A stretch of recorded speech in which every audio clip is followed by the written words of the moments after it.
به خصوص من تکیه میکنم در این برهه از زمان روی مسئله خانواده تکیه کنید. دشمن تصمیم گرفته، نه دشمن ایران یا دشمن انقلاب، دشمن بشریت تصمیم گرفته نظام خانواده رو در بین بشر از بین ببره. این سنت الهی است. خانواده سنت الهی است. دشمن بشریت یعنی جریان سرمایه‌داری بین المللی و صهیونیسم. اینا تصمیم گرفتن از 100 سال پیش،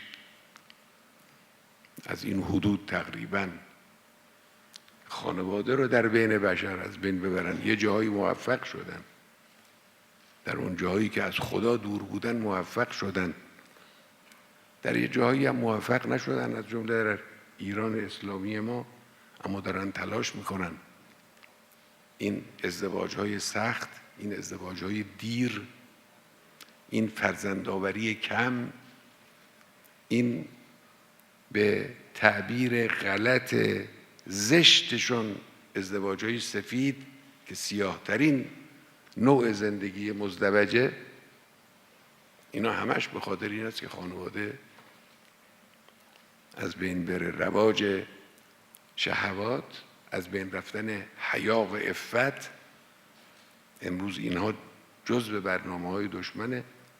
شما مبارزه با این رو جزء برنامه‌های خودتون قرار بدید. طهارت و پاکیزگی دامان جوانهای این کشور رو مورد همت خودتون قرار بدید. بر